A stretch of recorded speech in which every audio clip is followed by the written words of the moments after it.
Okay, it's recording. And I can share the screen just to have the.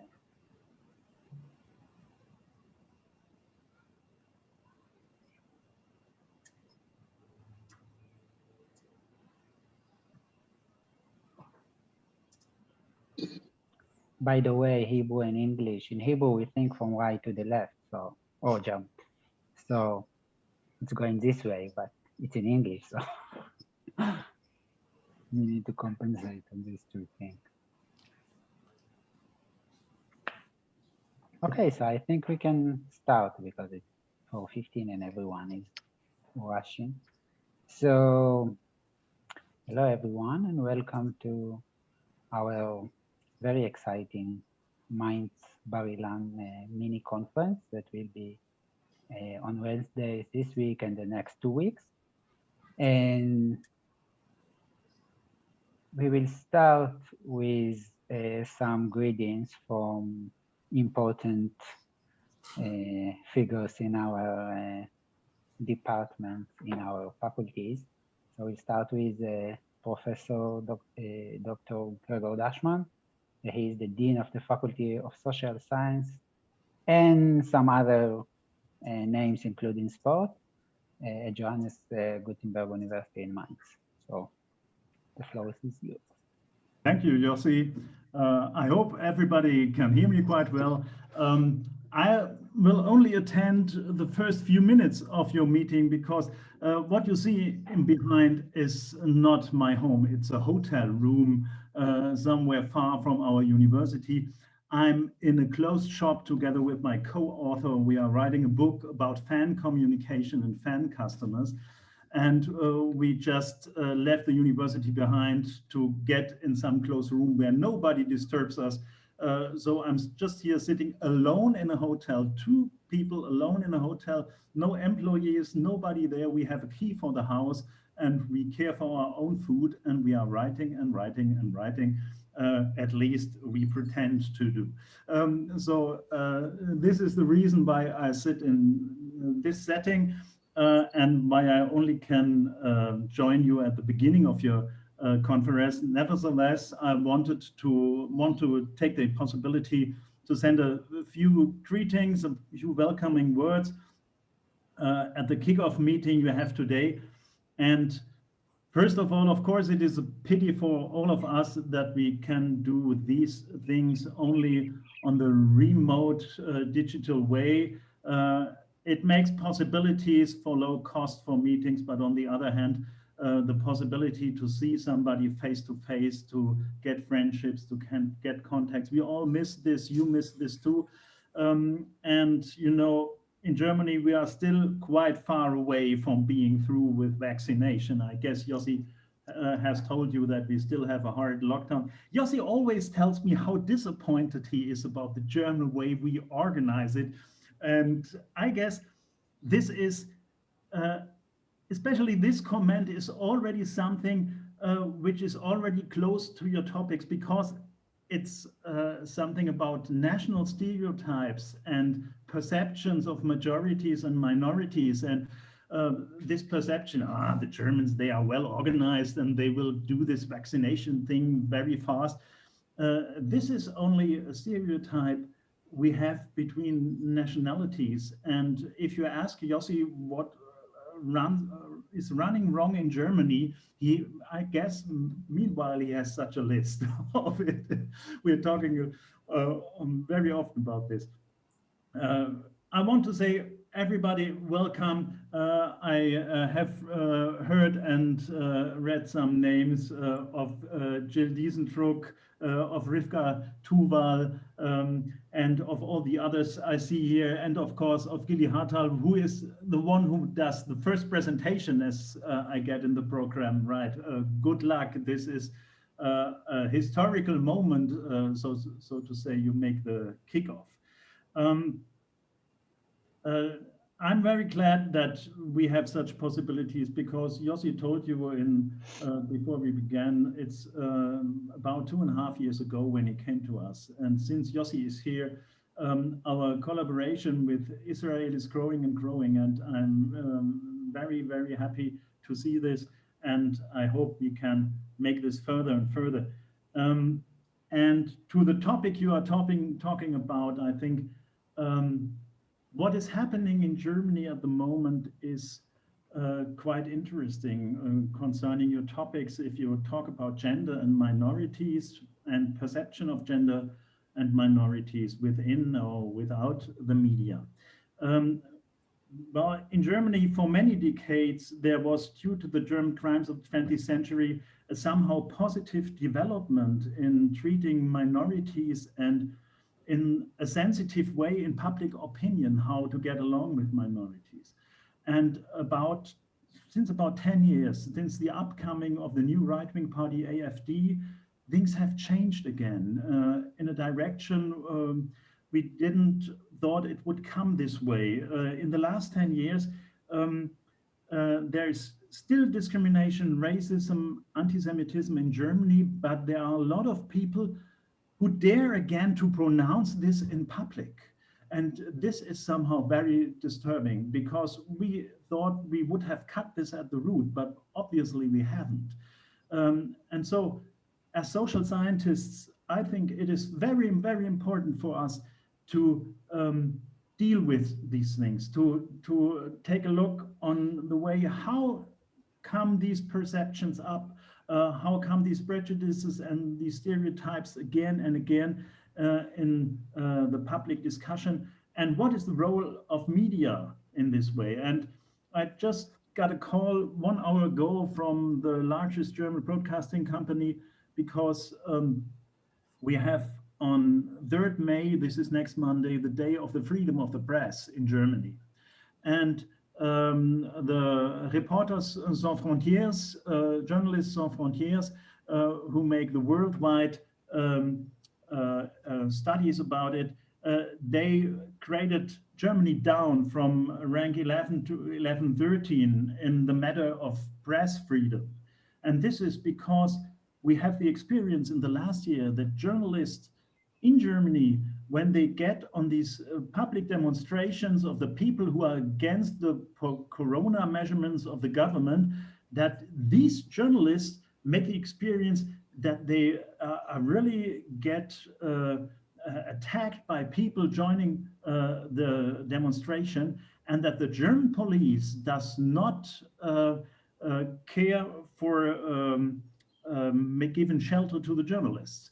So this is a really interesting development, and the people who are attacking journalists and the press usually are people who get their news, or at least what they think what news is, from the social media. They don't get it from the classical German media. And you see a polarization conflict coming up in Germany between these minority of people, but it is a very strong minority, and the majority of people. So it's similar to this, what happened to the US in the last years, yeah? That we get a discussion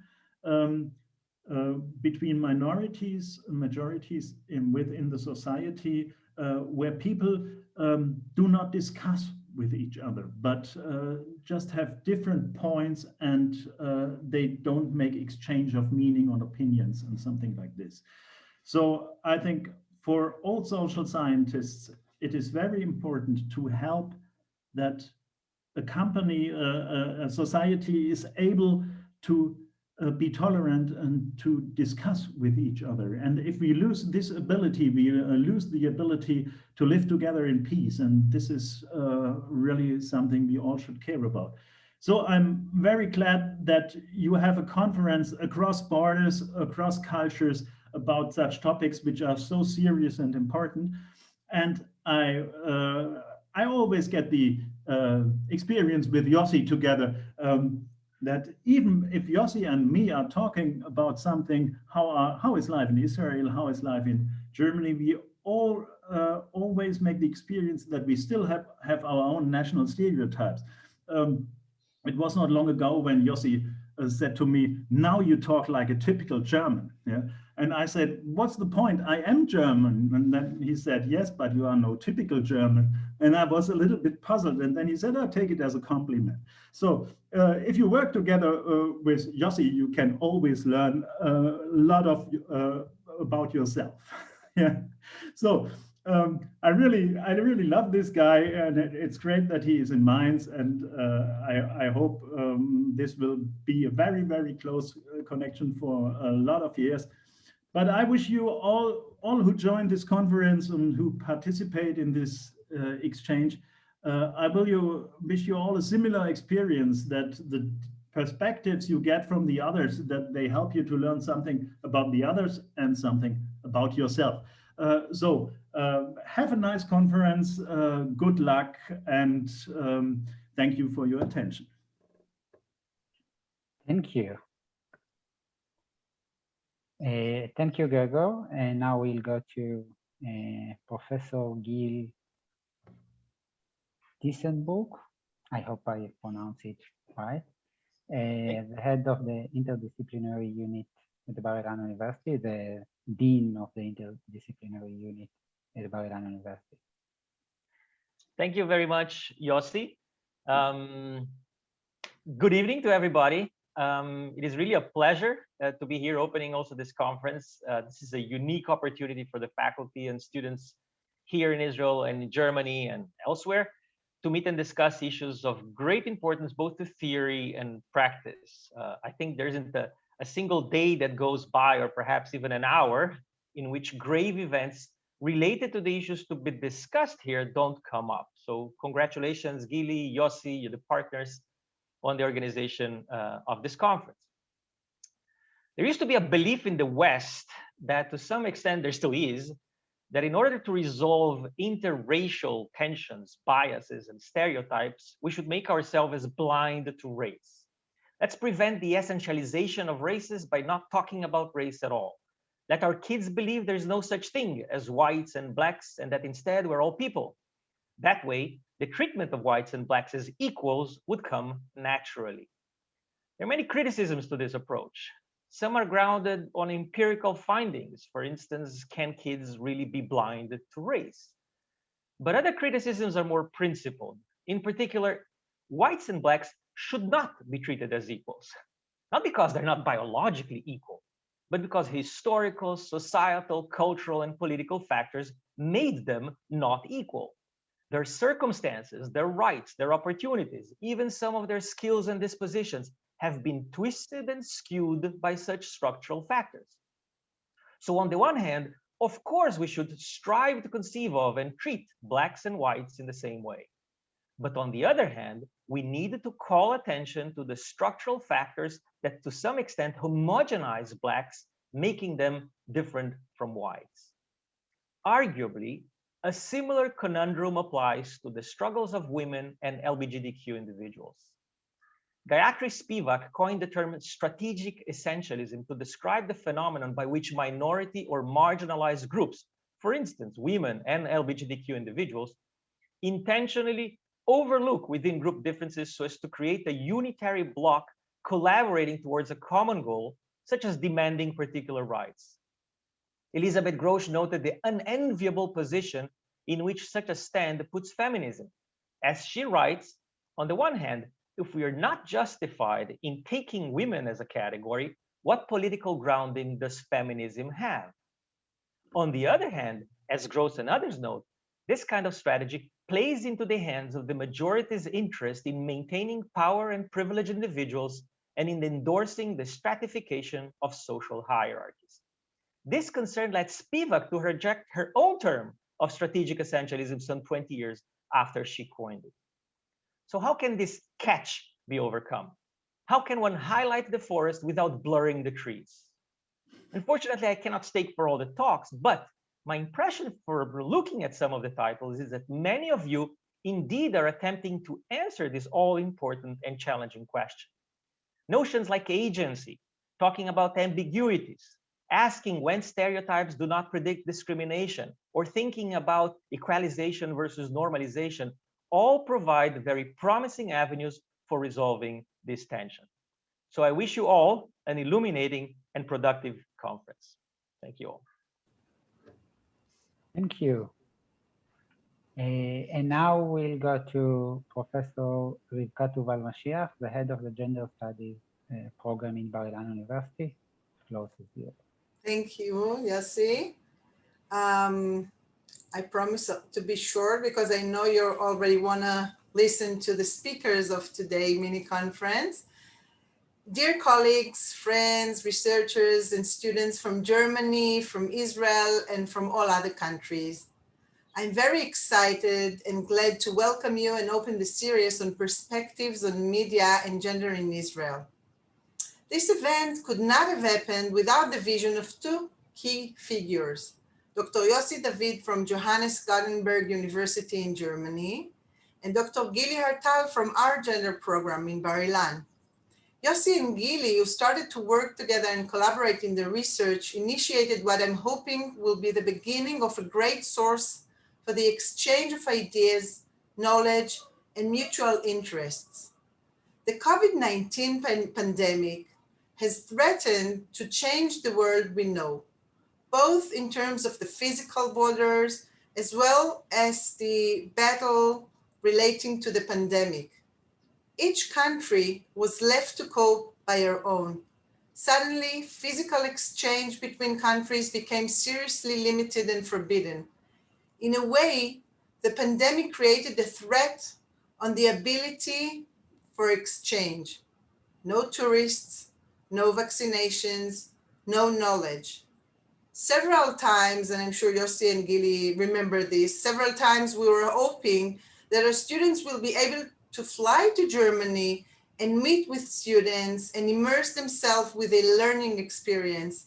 And each time we had to cancel our plan due to the COVID restrictions. So the event today is a statement. There is no pandemic that can win over the exchange of ideas, of knowledge, of research and academic collaboration. Learning about gay tourists in Israel, on sexual harassment or on gender biases and how they are constructed in one country paves the way for a culture-sensitive understanding of gendered institutions and to interesting insights about cultural similarities and differences. I wish us all an interesting and productive event today and on each of the next talks. I'm sure it is only the beginning of a wonderful friendship and collaboration between Bar-Ilan University and the Mainz University, Gothenburg, Johannes. Enjoy the conference. Thank you. So thank you all for the very inspiring greetings that also connected to the research and what we are going to speak about today and in the next two meetings. So thank you again for being here, for spending the time being with us at the beginning of this conference. And even just because of this stereotypical thing, one really small anecdote that I found here is the many words we pronounce in Hebrew like in German. So we said in Hebrew Johannes, and also in German it's Johannes, or J it's Y. So the Germans, when they meet Israelis, they say Judith instead of Judith, even that in German they will say Judith, and vice versa.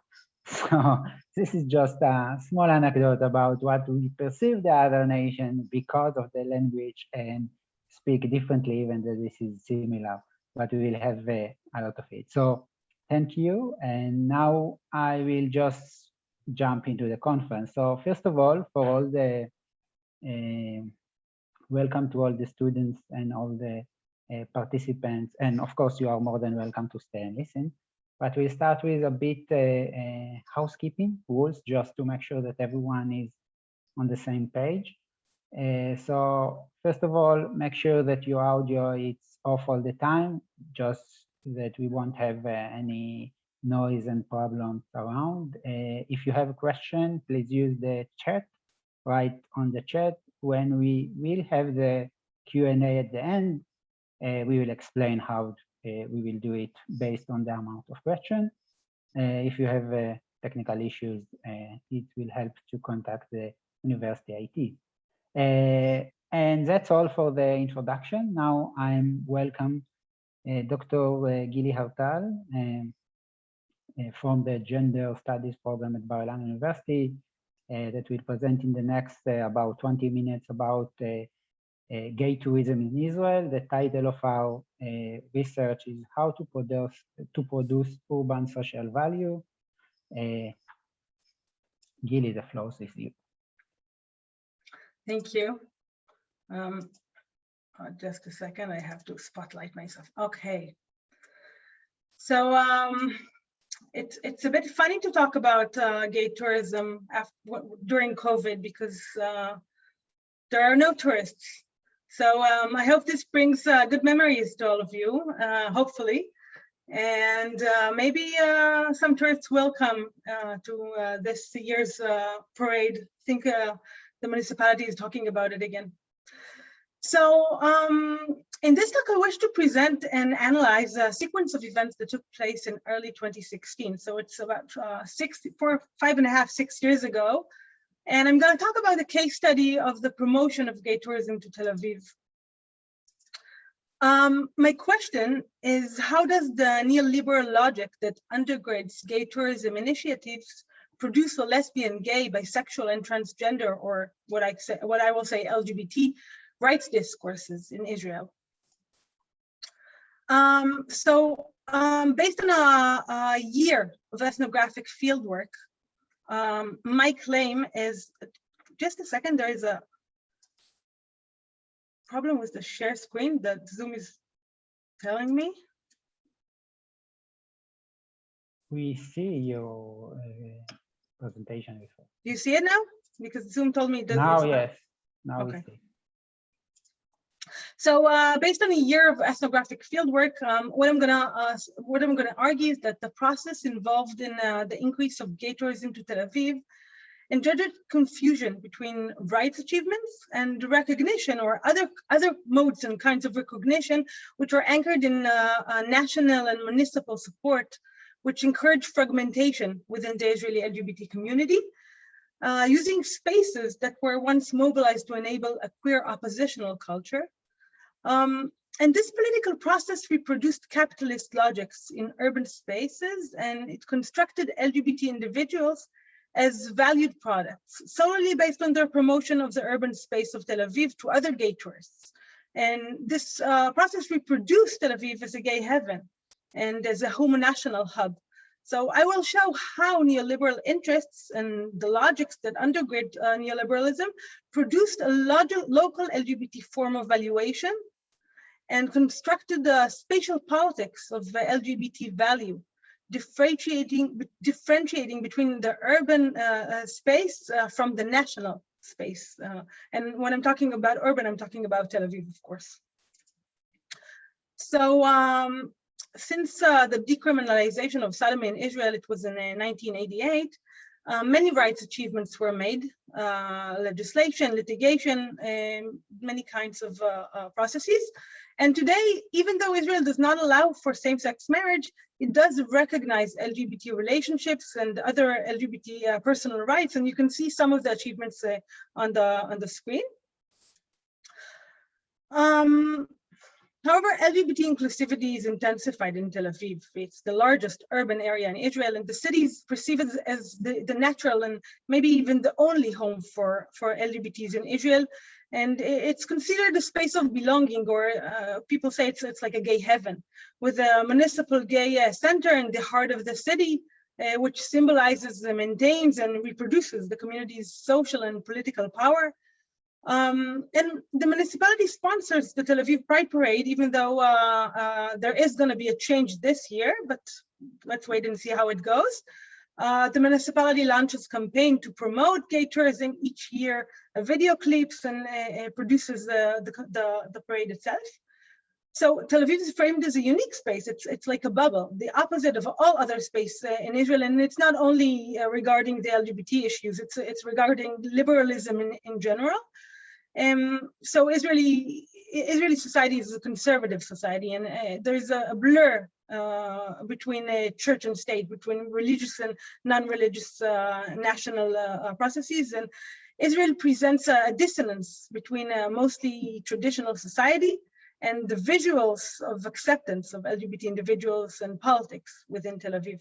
So the misconception that the Tel Aviv municipality expresses the Israeli government stand and reflects the common social atmosphere on LGBT issues leads LGBT individuals to erroneously think that the municipality and the government support gay tourism, and that this also means support for LGBT issues in general. So Chen Arieli was the Aguda, which is the National LGBT Association. She was the chairwoman when this research took place in 2016. And she told me in an interview that Ron Huldai, who's Tel Aviv's mayor, is the LGBT community's prime minister. He does whatever Bibi, which is Benjamin Netanyahu, the Israeli prime minister, he does whatever Bibi doesn't do. He allocates to the LGBT organization. So what Arieli is trying to say in this quote is to point to the fact that the ability to make decisions and propel change is dependent on allocations, hinting at what was about to come, what I'm going to describe in this presentation. So just to give you an idea of the numbers, the queer tourist industry in general is mostly consisting of male gay tourists. And it has a multi-million-dollar turnover. In 2011, the Tel Aviv municipality estimated the revenues from gay tourism to be $50 million per year. These are only estimations, okay? I'm not sure they're correct. But the number shows that a gay tourist spent 50% more than a heterosexual tourist. This is not an estimation, this is accurate. And we're talking about estimations of 50,000 gay tourists a year. Well, the city's general population is about 440,000. So it's a large number.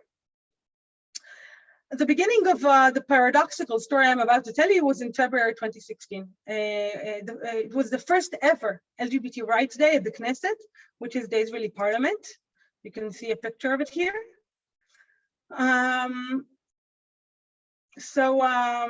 Just a second.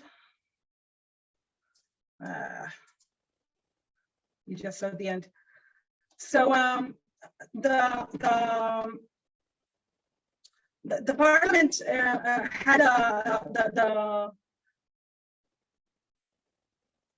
this kind of gathering, but you can see that the hall is empty, right? Can you see it in the picture? You can see that the hall is empty, and there are all those people who are just watching. Okay, so this is how it was, and it was a very festive moment, even though the hall was empty. I mean, everyone was really, really happy. It was the first time they had an LGBT day at the Knesset.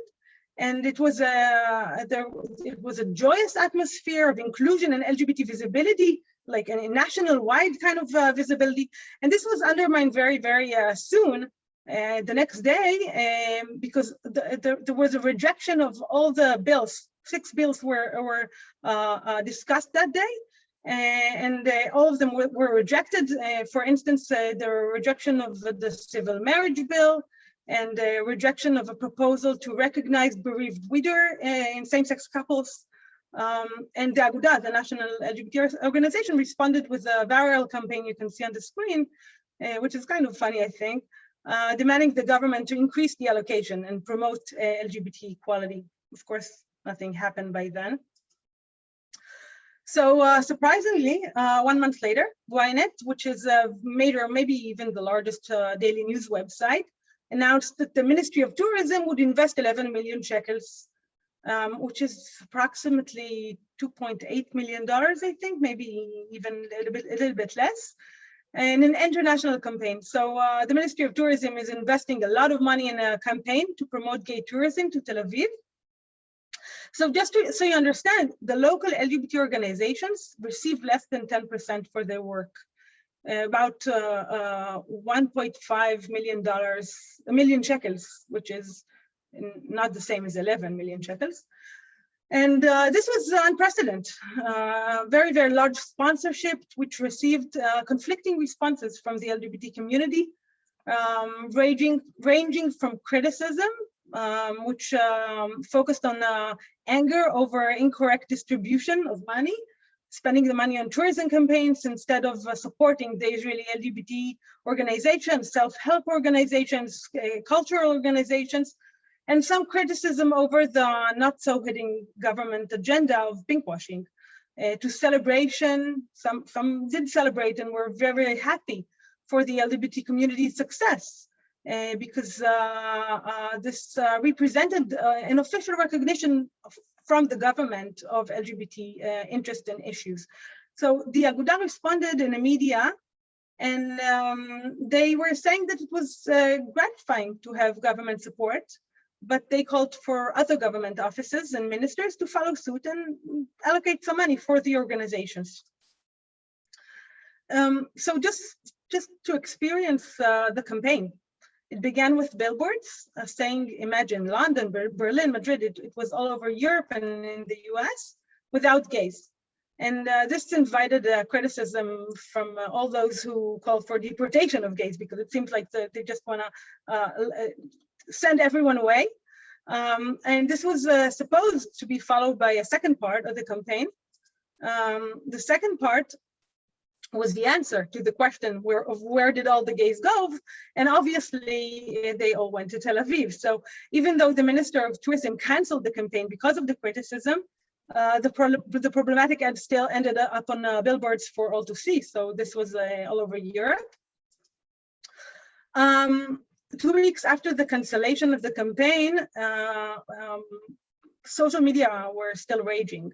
But the Ministry of Tourism announced a plan to fly a rainbow-painted airplane with gay tourists, bloggers, journalists to Tel Aviv. So by now, even the advocates who had supported the campaign, much like the skeptics, understood how problematic the campaign was. The idea of an airplane was practically a gift to LGBT organizations who were already putting together a statement framing their objections to the distribution of money. They were saying 11 million shekels in promoting tourism was controversial to begin with, but understanding that this money was being used for a rainbow-colored airplane was considered extravagant. It symbolized an essential difference in the scale of values.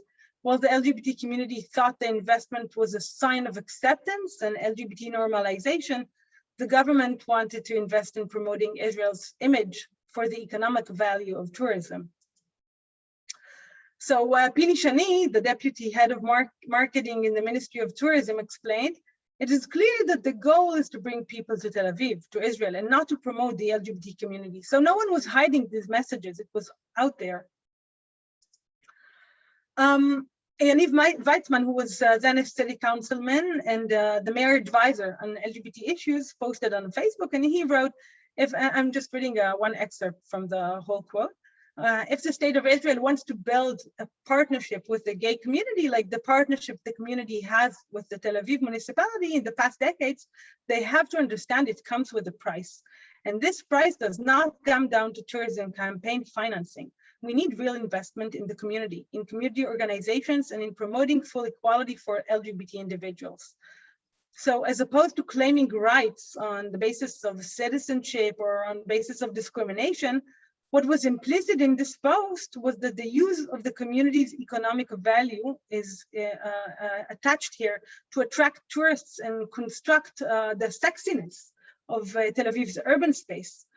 Such power would be used to create economic profit for the city and promote Zionist propaganda, while allowing the LGBT community to negotiate what the LGBT organizations would get in return. So there was a lot of confusion about who the allies and who the rivals were, and the political climate was actually ripe for action. And the Aguda, the National Association, recruited Ron Huldai, Tel Aviv's mayor, to this cause, and he and the LGBT organizations decided to announce a cancellation of the Pride Parade. And this cancellation was until the LGBT community received a decent budget from the Ministry of Finance. So Chen Arieli, the chairwoman of the Aguda, described this. We understood we had to make a dramatic move. So we announced that the Pride Parade belonged to the community and not to the Tel Aviv municipality. We were canceling the parade. We all knew we couldn't actually cancel the parade. We don't have that kind of power. But what we could do is threaten to cancel. So we did. We said, this is our limit. We will not be taken for granted or used at anyone's expense. We went to our friends in the Tel Aviv municipality, and she's talking about Ron Huldai and Yaniv Weizman, and we asked them to join us. The mayor posted a statement on Facebook saying he supports our struggle, but he panicked. He was afraid we were about to cancel the parade and the 180 million shekels income to the city. And then Huldai, the mayor, called Moshe Kachlon, the Minister of Finance back then, and said to him, bro, they probably knew each other from their military service or something. Help me out here. They're right. Help me. I need this pride parade to take place. So Huldai was afraid we understood this, and we understood this as a political opportunity.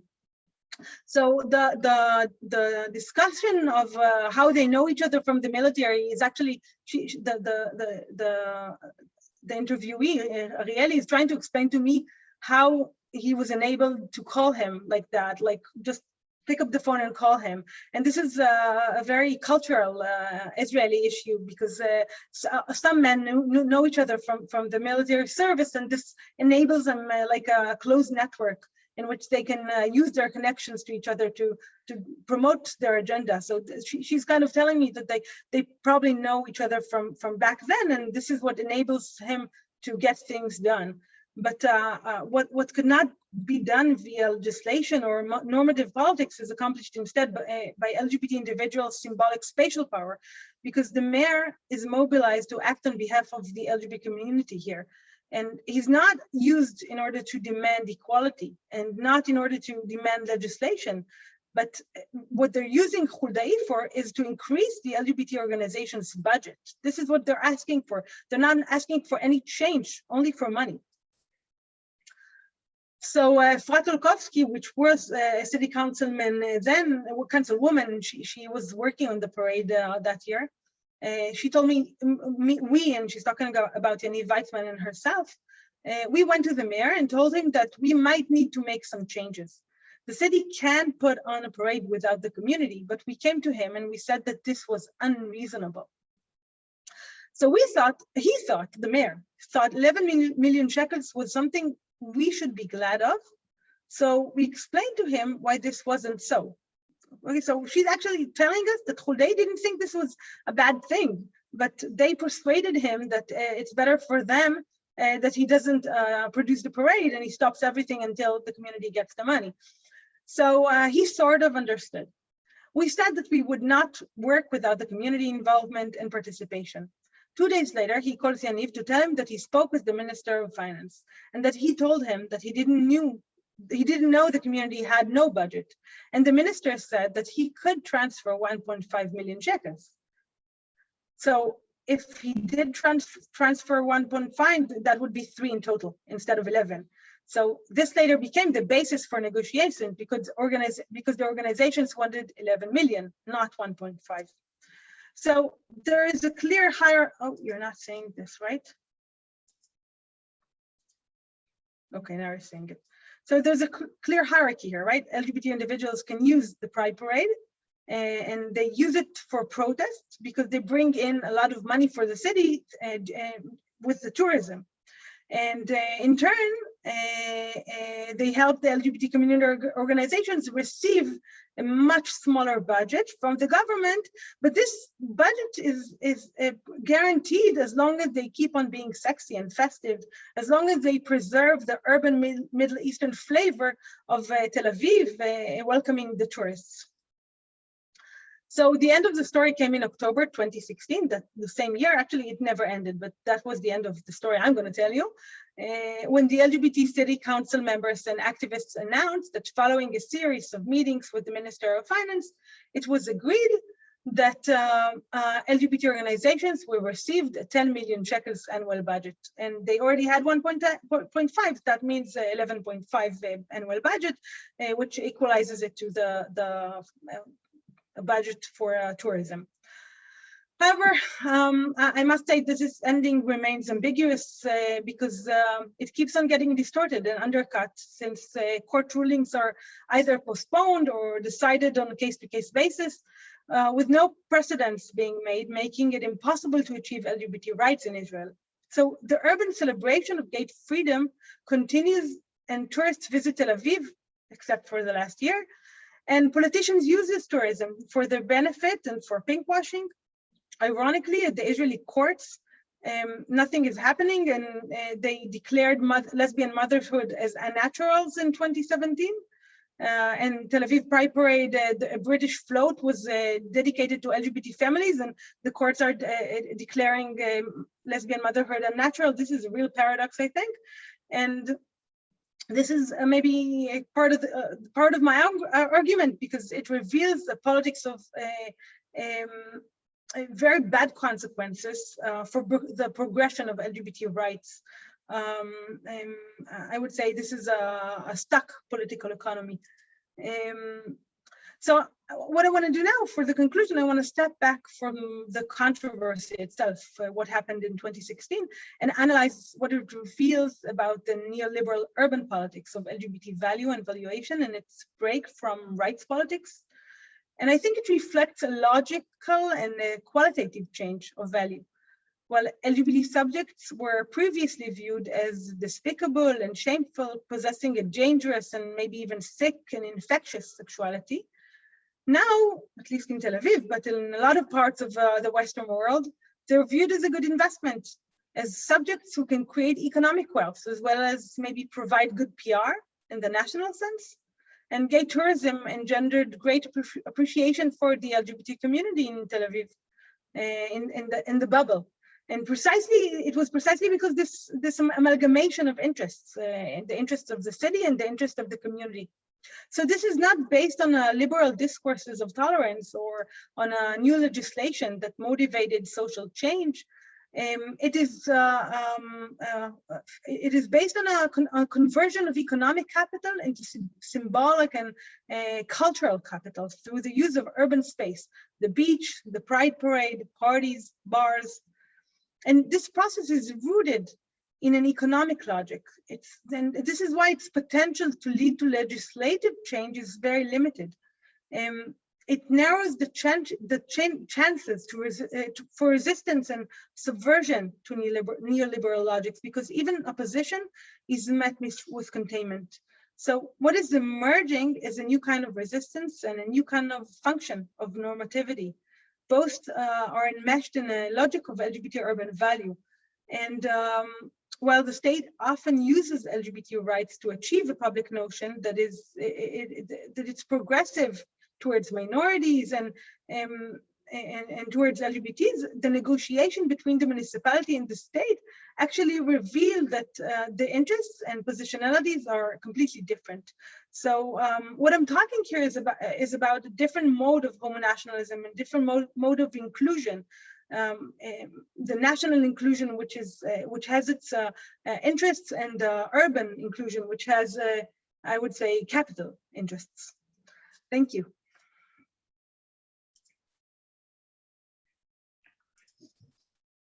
Thank you, Gilly. It was very enlightening, even that I know this study and this kind of stories from the news in Israel. It's always, I learn something new. And I think it's also very connected to what I'm going to present now about activism and public opinion in Israel, and specifically about the effect or the influence of the gay pride parade on public opinion toward LGBT rights in Israel. And if you present in a way the more broader perspective on this kind of relations between or the use of the pride parade in order to achieve additional capital, in this case, to the community. In this study that we conducted together and still in work in progress, it's about how the existence of such gay pride parade can change the support for LGBT rights in this case in Israel, but it can be also in other places.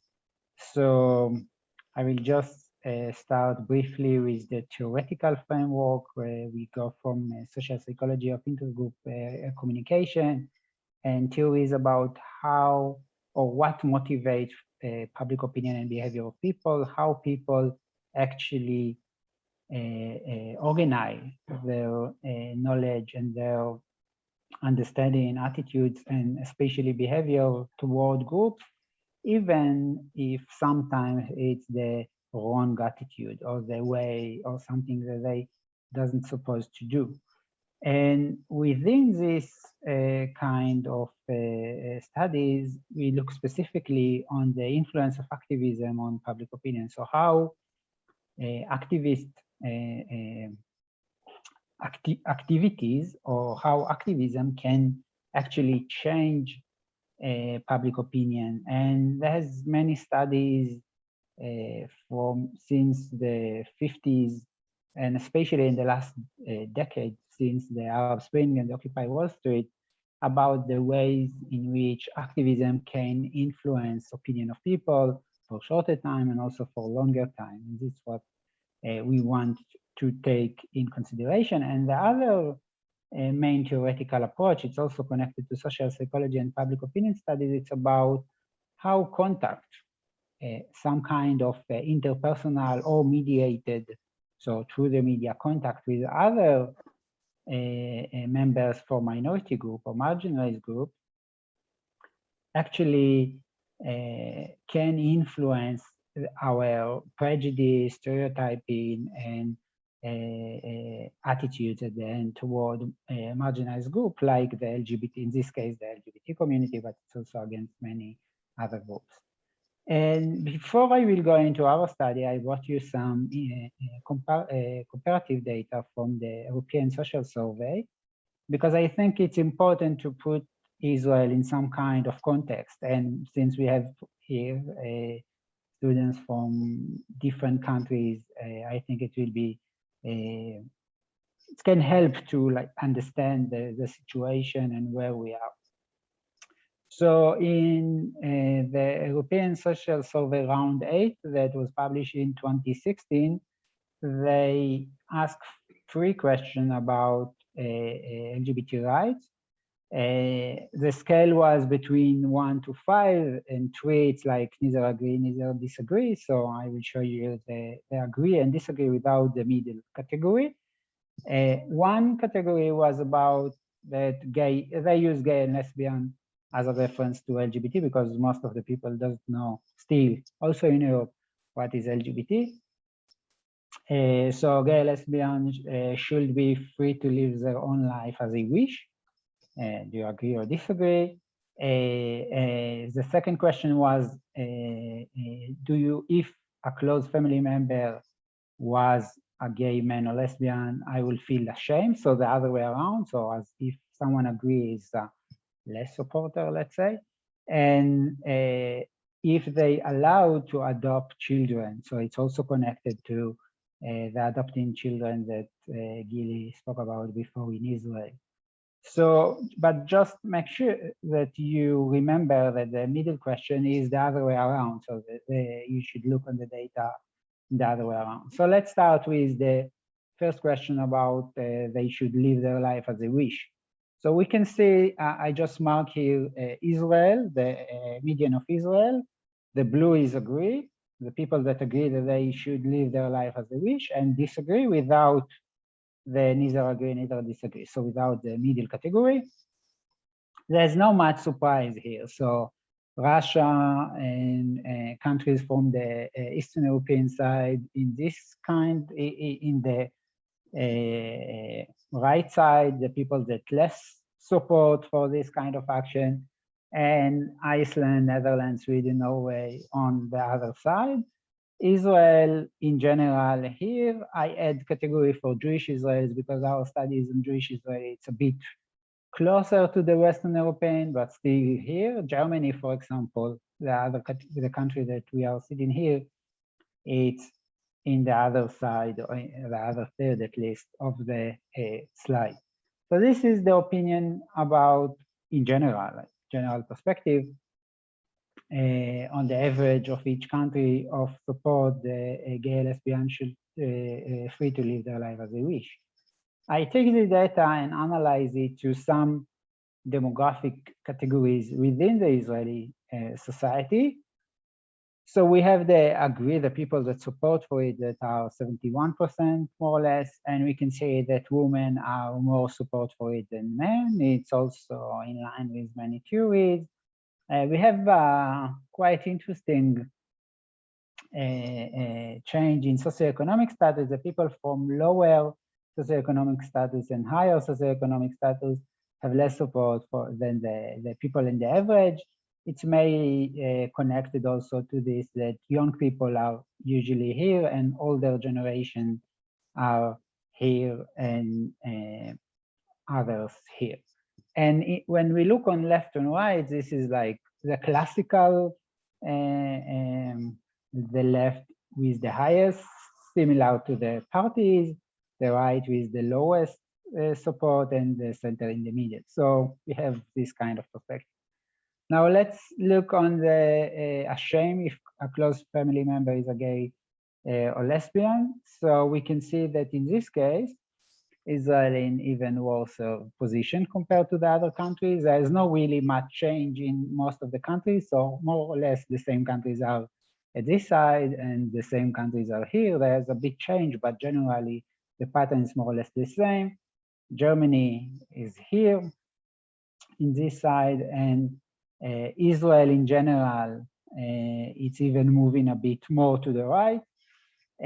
Jewish Israel is a bit closer to the first third of the population, but still it's not really good. So just 60% disagree with this statement, which means that 40%, so 23 we can see here, they agree, and the rest neither agree, neither disagree. So we have quite some people that support it, and the pattern is similar here. So we see the same for men and women, the same for socioeconomic status, just the other way around, of course, and the same for left, center, and right.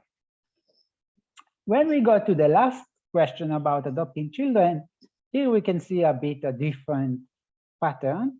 And I think it's first of all connected to the ethos of children. And in Israel, we have, I think, the highest rate of birth rate in the Western world, and probably also in some of the non-Western countries. And having a children or your own or adopting children, it's a very important issue in the Israeli society. So I think it's influenced the support for it, and actually the percentage stay more or less the same, but many other countries move to the right, so they become to be less supportive for such an action. So we can see that the medium of Israel is more or less in the middle, and Jewish Israelis and Germans are neighbors in this matter. When we look on the differences within the Israeli society, so again, we have more or less a similar pattern, with one change: the people below the average closer to the average, and just the people above the average in the socioeconomic status are the ones that the less agree with.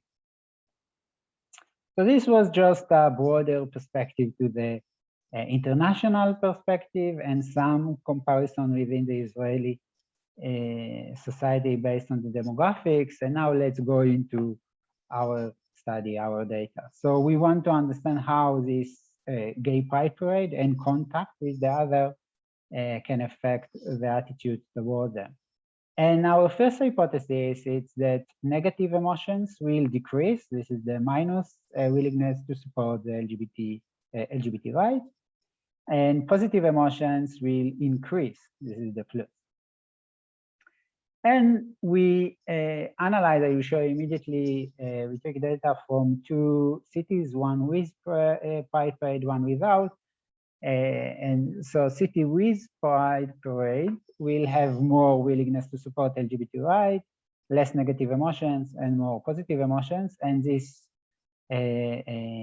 effect will be mediated through emotions. So emotions are mediators, and actually we have activism that influence the emotions toward the LGBT community that in its turn influenced our willingness to support the LGBT rights.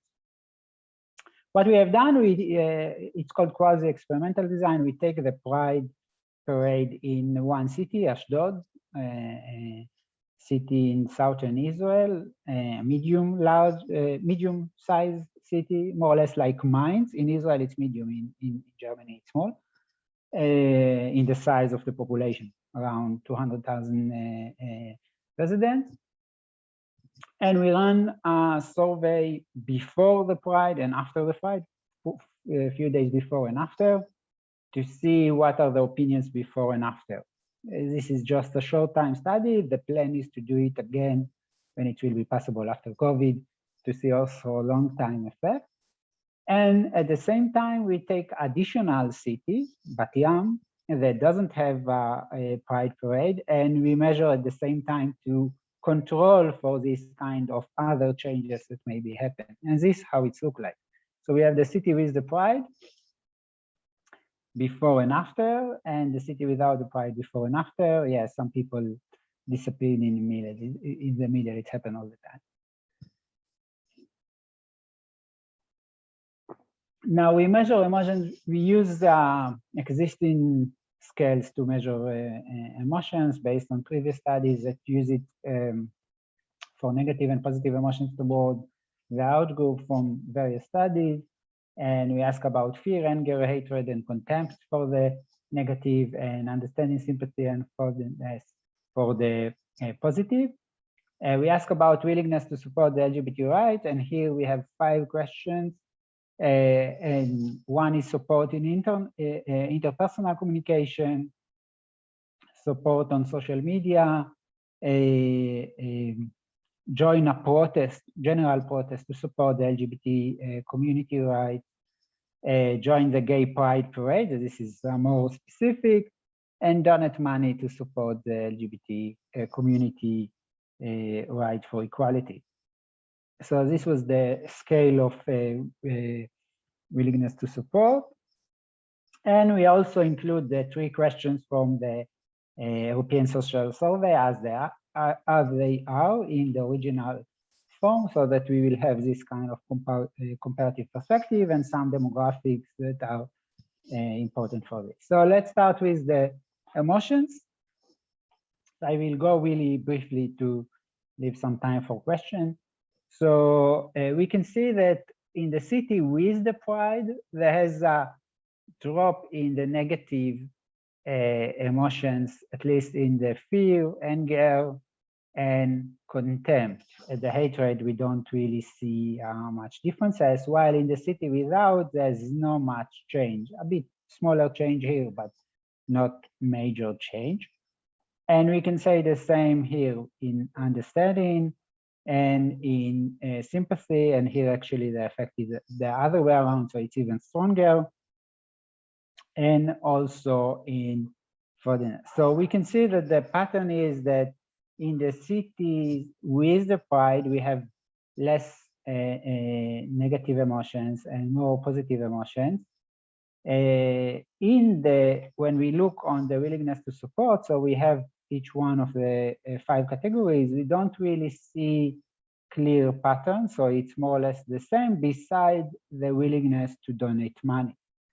So we have more people that willing to donate money after the Pride in the city with the Pride, while in the other city there's even a small decrease. It's not really significant, but still. And at the rest, we cannot see any significant pattern. And when we look on the 3 questions from the European Social Survey, we cannot see also some strong pattern. This is the closest to some kind of effect in adopting children. This is also something that should be taken care of later. But let's see testing the hypothesis. So first of all, we can see that negative emotion decrease as expected, the willingness to support LGBT rights, and positive emotions increase it. We can also see that the city, it's decreased negative, so pride, city with the pride, and it's a very complex model how we conduct it, so I'm not going into the calculation, but if someone wants, I can send them the equations. So the city with the pride decrease the negative emotions and increase the positive emotions, and it's mediated through the emotions. So just very briefly to conclude, it seems that the pride parade in at least in small cities and places that it just now start to happen, there's an effect on willingness to support LGBT rights.